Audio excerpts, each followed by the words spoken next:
గత కొద్ది నెలలుగా ఎక్కడ చూసినా ప్రభుత్వ భూములు కనపడినా దాన్ని కబ్జా చేసేటువంటి పరిస్థితులు కనిపిస్తున్నాయి. మరి దీనికి సంబంధించి కూడా అనేక ఆందోళనలు కూడా కొనసాగుతున్నటువంటి నేపథ్యంలో కాజీపేటలో రైల్వే స్టేషన్ సమీపంలో ఉన్నటువంటి ప్రైమ్ ల్యాండ్ కూడా ఎవరికి కన్నుపడింది అన్నటువంటి ఆలోచన చేస్తున్నారు. జిఎస్ఎల్ మెడికల్ ఇన్స్టిట్యూషన్స్ మరియు కిమ్యూ ఇంటర్నేషనల్ యూనివర్సిటీ భాగస్వామ్యంతో ఇండియన్ అలైన్డ్ ఎంబీబీఎస్ కోర్స్ అడ్మిషన్లు అందిస్తోంది నియో. 40 ఏళ్లుగా ఇక్కడే ఉంటున్నటువంటి తమ జాగలు కోల్పోవడం తమకు ఇష్టం లేదు, మమ్మల్ని ఎక్కడికో తరలించేటువంటి కుట్రలు చేస్తున్నారు. 100కు పైగా కుటుంబాలు ఉంటున్నటువంటి ఈ ప్రాంతంలో ఎంతో మందిని ఖాళీ చేసేటువంటి కుట్రలు జరుగుతున్నాయి. ఇంటి బిల్లు, కరెంటు బిల్లు, అన్ని నల్లా బిల్లు అన్నీ ఉన్నప్పటికీ కూడా తమను ఇక్కడి నుంచి వెళ్ళి భయభ్రాంతులకు గురి చేసే కుట్రలు జరుగుతున్నాయని చెప్పి కాలనీవాసులు ఆందోళన చేస్తున్నారు.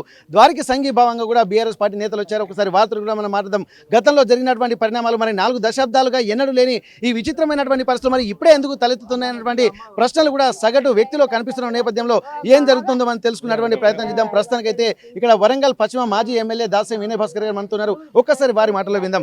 సార్, ఇప్పటి వరకు చూసినట్టయితే ఇప్పటి వరకు మీరు కూడా గత కొద్ది రోజుల నుంచి కోర్టు తీర్పును గౌరవించి ఇక్కడికి రాలేనట్టుగా తెలుస్తుంది. మరి ఇక్కడ బాధితులు మాత్రం చాలా ఆందోళన, మాకు దిక్కెవరు లేరన్నట్టు కూడా ఆలోచన చేస్తున్నారు. అర్ధరాత్రి అపరాత్రి అన్న తేడా లేకుండా ఖాళీ చేయించేటువంటి కుట్రలు జరుగుతున్నాయని చెప్తున్నారు. మరి దీన్ని ఎట్లా చూడొచ్చు? అంటే వాస్తవంగా ఇప్పుడు మనం నిలబడ్డ స్థలం ఏదైతే ఉన్నదో ఇది అప్పుడు నిజాం కాలం నాడు ఒక షాపూరి ఇరానీ అనే పేర్లు సరిగా నాకు గుర్తులేదు, వారికి వచ్చినట్టు వారికి కేటాయించినట్టు తెలిసింది. ఇది మొత్తం 20-25 ఎకరాల స్థలం.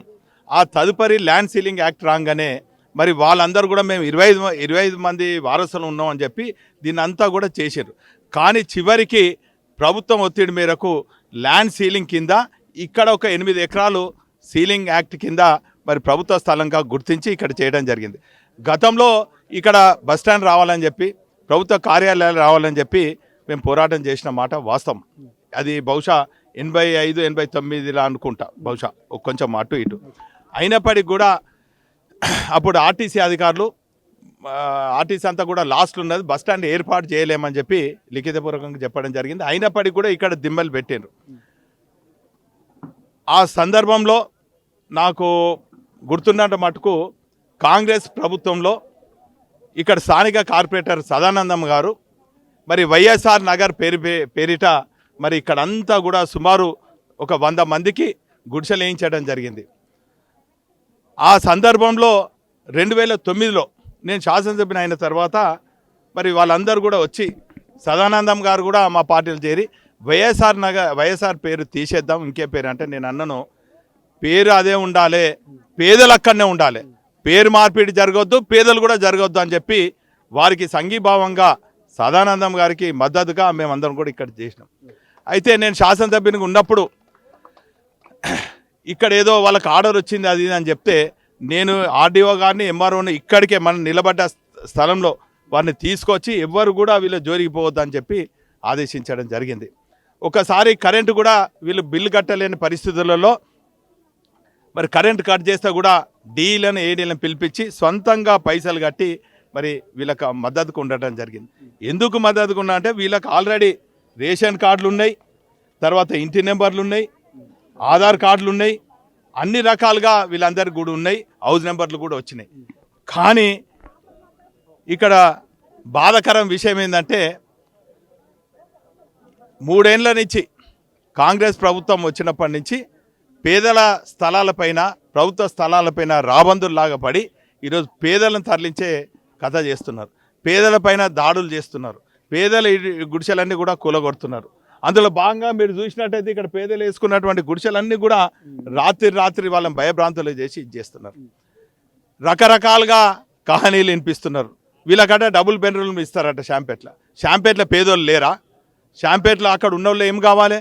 ఇక్కడ ఆల్రెడీ ప్రభుత్వ స్థలంలో ఉన్నటువంటి గుడిసెలు వేసుకున్న వాళ్ళను, ఇండ్లు కట్టుకున్న వాళ్ళను కూలగొట్టి అక్కడ ఇవ్వవలసినటువంటి అంతరాయం ఏమింది? దీని మతలబ్ ఏంది? దీని వెనుక ఎవరున్నారు? ఎవరు చేయి ఉన్నది దీని వెనుక? మాకు తెలిసినటువంటి సమాచారం మేరకు అధికార పార్టీ నాయకులందరూ కూడా దశల వారీగా ఇక్కడికి వచ్చి భయభ్రాంతులు గురి చేసి వీళ్ళను ఒక వ్యూహాత్మకంగా మరి మార్పియాలని చూస్తున్నారు. ఓకే, ఇప్పటివరకు వీళ్ళు కూడా కొంతమంది ఏంటంటే మేము న్యాయం కోసం వెళ్తే పోలీసులు కూడా మాపైనే కేసులు పెడతారని చెప్పి కూడా గతంలో కూడా ఆర్టీవీ తోటి కూడా మాట్లాడిన సందర్భం. మరి దానిపైన కూడా మరి ఇప్పుడు ఏమైనా అధికారులు కానీ పోలీసు అధికారులు కానీ స్పందిస్తున్నారా? ఇక్కడ న్యాయం కోసం వెళ్తే మాపైన మళ్ళీ కేసులు ఎందుకు, ఎందుకంటే మా స్థలం అన్నటువంటి కాన్ఫిడెంట్ అయితే కనిపిస్తున్నది, ఇక్కడనే ఇల్లు కట్టియాలని చెప్పి వాళ్ళు అంటున్నారు. ప్రభుత్వ కార్యాలయాలు వస్తారని ఇంకా మిగిలిన చాలా భూమి ఉంది కాబట్టి ఇక్కడ మాకు న్యాయం జరిగిన తర్వాత మిగిలిన ఇనిషియేషన్ తీసుకోమని చెప్పి అంటున్నారు. మరి ఎట్లాంటి వరకు ఇప్పటి వరకు ఎవరు వచ్చినా కానీ మాకు ఒక భరోసా మాత్రం లేదని చెప్పి అంటున్నారు. బయటికి వెళ్ళేటువంటి పరిస్థితులు లేవు. ఎందుకంటే మాకు ఉన్నటువంటి కార్యాలయాలు కానీ ఇక్కడ చిన్న చిన్నగా కుటుంబాలు కూడా ఇక్కడే చిరు వ్యాపారాలు చేసుకుంటూ బతుకుతామని చెప్పంటారు. ఇక్కడికి వెళ్ళినా కానీ మళ్ళీ దూర ప్రాంతాలకు పంపించినా అక్కడి నుంచి వచ్చి ఇక్కడ వ్యాపారాలు చేసుకునేటువంటి పరిస్థితులు అని చెప్పి అంటున్నారు. మరి దీనికి ఒక ప్రత్యామ్నాయం ఏమనుకోవచ్చు? అంటే మేము అనేది ఏంటంటే చిరు వ్యాపారులు గుర్తుపెట్టుకోండి, చిరు వ్యాపారులు ఎక్కడైతే సముదాయాలు ఉంటాయో, ఎక్కడైతే వాళ్ళు వ్యాపారం చేస్తుందో పక్కకు జరగాలన్నా కూడా వాళ్ళకి ఆందోళన చెందుతారు. అక్కడ వాళ్ళకి వ్యాపారాలు జరిగాయి, వాళ్ళు చేసేదే రోజు 100-150 కోసం ఆ వ్యాపారం చేసుకుంటారు. అటువంటి వాళ్ళు ఎక్కడో దూర ప్రాంతాల్లో పోతే ఎట్లా? అట్లనే నివాసం ఉన్నటువంటి వీళ్ళందరూ కూడా ఇళ్ళల్లో పని చేసుకుంటారు. ఇటు పక్కకు ఉన్నటువంటి థియేటర్లను కానీ షాపులలో పని చేసుకున్న వాళ్ళను షాంపేట్లు ఇస్తే వీళ్ళకు పని కోసమే ఇక్కడికి రాగలుగుతారా? బస్సులు దొరుకుతాయా? ఆటోలకే కిరాయి వీళ్ళంతా కూడా పోతుంది. కాబట్టి మా ప్రధాన డిమాండ్ ఏంటంటే ఇక్కడనే వీళ్ళకు పట్టాలు ఇవ్వాలి, ఇక్కడనే ఖచ్చితంగా డబుల్ బెడ్రూమ్లా ఇంకేం ఇన్లో వాళ్ళకు సముదాయాలు కట్టియాలి, గృహాలు కట్టియాలి. ఇంకా స్థలం మిగిలితే, ఇంకా స్థలం కనుక మిగిలినట్టయితే ఇక్కడ ఐటీఐ కావాలి, లేకుంటే ఏసీబీ కార్యాలయం కావాలి, ఒక ఆసుపత్రి కావాలి, ఎంఆర్ఓ కార్యాలయం కావాలి. ఇవి మా ప్రధాన డిమాండ్. ఓకే, ఇప్పుడు మీరు చెప్తున్న దాని ప్రకారం చూస్తే చాలా ప్రైమ్ ల్యాండ్, దాదాపు ఇప్పుడు ఎన్ని వందల, ఇప్పుడు ఎంత ప్లేస్ ఉంది మీకున్నటువంటి సమాచారం ప్రకారం ఇది ఎంత వాల్యూ చేసేటువంటి అవకాశం ఉంటుంది? అంటే వాస్తవంగా అయితే ఇది ఇప్పుడు అందరు కబ్జా చేయంగా ఇప్పుడు గుడిసెలు పేదలు వాళ్ళు ఉన్నది మాత్రం 5-6 ఎకరాలని నేను భావిస్తున్నా. ఎగ్జాక్ట్గా నాకు తెలియదు. సర్వే నెంబర్ 71-72 ఇదే కాకుండా ఇందులో మరి ఈ ప్రాంతానికి సేవలు అందించి రైల్వే ఉద్యోగులు కూడా మరి 2 కార్యాలయాలు నిర్మాణం చేసుకోవడం జరిగింది. మరి ఆ 2 కార్యాలయాలు కూడా సొంతంగా కట్టుకోవడం జరిగింది. వాటిపైన కూడా వీళ్ళు కేసులు వేసిండ్రు. ఈరోజు నా పైన కూడా కేసులు వేసిండ్రు. ఏదేమైనప్పుడు కూడా ఎన్ని కేసులు వేసినా, ఎన్ని అదరగొట్టినా కూడా, ఎన్నిసార్లు వీళ్ళ గుడిసెలు ఊడబీకినా కూడా ఖచ్చితంగా గుడిసెలు ఇక్కడనే ఉంటాయి. వారికి అండగా బీఆర్ఎస్ పార్టీ ఉంటుందని తెలియజేసుకోవాలి. ఇప్పుడు మీరు చెప్తున్న దాని ప్రకారం ఏంటంటే ఇప్పుడు మీరు చెప్తున్న రాత్రి కూడా కొన్ని బెదిరింపులు వస్తున్నాయని చెప్పంటున్నారు. వచ్చిన తర్వాత కూడా టైంకు మేము ఎవరికి చెప్పుకోలేనటువంటి పరిస్థితి. గతంలో మీడియాను ఆశ్రయించారు, ఇప్పుడు మీరు కూడా గతంలో వచ్చిపోయారు, మళ్ళీ ఇప్పుడు వచ్చారు. కానీ దినదిన గండంగా బతకవలసి వస్తున్నటువంటి పరిస్థితులు అనిపిస్తున్నాయి. ఇప్పుడు మీరు కూడా ఏమైనా అధికారులకు కానీ లేకపోతే ఉన్న ప్రస్తుతానికి ఎమ్మెల్యే గారికి కానీ ఇట్లాంటి మరి దీన్ని వెనక ఎవరెవరు ఉన్నారో అన్నటువంటి విషయాలు మీరు గమనిస్తూ మరి వీళ్ళకి ఏమైనా భరోసా కల్పించేటువంటి ప్రయత్నాలు చేశారు? ఇప్పుడు మీరు చెప్తున్నటువంటి మాటలు వాళ్ళకి కాన్ఫిడెంట్ వచ్చిందా? కోర్టు కేసు అయిన అనంతరము మేము మా కౌన్సిల్ ప్రతిపక్ష నేత మసూంచారి గారు, మేము మరి ఇక్కడ ఉన్నటువంటి వీళ్ళందరినీ ఆధారాలు తీసుకొని కలెక్టర్ గారు చెప్పడం జరిగింది. వారు సానుకూలంగా స్పందించారు.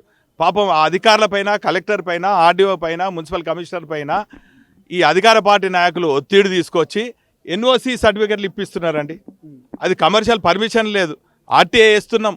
ఖచ్చితంగా ఎవరు ఏందనేది నిగ్గు తేల్చే వరకు కూడా మేము పోరాటం చేస్తాం. చెరబండరాజు నగర్కు ఏ తీరుగైతే మరి అన్ని రకాలుగా లీగల్గా పోయి మరి ఉమెన్ రైట్స్ పోయినాం, ఎస్సీ కమిషన్ పోయినాం, మరి కోర్టును ఆశ్రయించడం, ఆ తీరుగా బీఆర్ఎస్ పార్టీ లీగల్ సెల్ కూడా వీరికి అండగా ఉంటుంది. బీఆర్ఎస్ పార్టీ కుటుంబ సభ్యులు వీరికి అండగా ఉంటారు. ఓకే, ఇక్కడ 4 దశాబ్దాల నుండి ఇక్కడే ఉంటున్నప్పటికీ కూడా తమకు ఒక భరోసా మాత్రం కనిపించలేదు. ఎందుకంటే ఇప్పటివరకు అన్నీ ఉన్నాయి. ఇప్పుడు కరెంట్ బిల్ ఉంది, హౌస్ ట్యాక్స్ అన్నీ కడుతున్నాము, అలాగే ఇక్కడ ఇంటి నెంబర్లు కూడా మాకు వచ్చాయన్నటువంటి ఆలోచనలు కూడా గతంలో వచ్చేసారు. కానీ ఇప్పటివరకు ఈ ప్రాంతంతో మమేకం అయిపోయి ఇక్కడ చిరు వ్యాపారాలు కూడా చుట్టుపక్కల ఇళ్లలోనే ఉంటున్నటువంటి నేపథ్యంలో వీరందరూ కూడా మాకు ఇక్కడనే ఇల్లు కట్టియాల్సినటువంటి అవసరం ఉంటుంది. వేరే ప్రాంతంలోకి వెళ్తే అక్కడ కూడా కాంపిటీషన్ ఉంటుంది కాబట్టి ఆ ప్రాంతం వాళ్ళకు అక్కడే కేటాయించాల్సి ఉంటుంది. మేము ఎన్నో ఏళ్ళ నుంచి ఇక్కడ ఉంటున్నాం కాబట్టి ఇక్కడే ఇల్లు కేటాయించిన తర్వాతనే మిగిలినటువంటి ప్రభుత్వ స్థలాల్లో ఇక్కడ ప్రభుత్వ కార్యాలయాలు కడతారా, ఇంకేమైనా చేస్తారా, ఇక్కడ ప్రభుత్వాలు ఆలోచించుకోవాల్సి ఉంటుంది.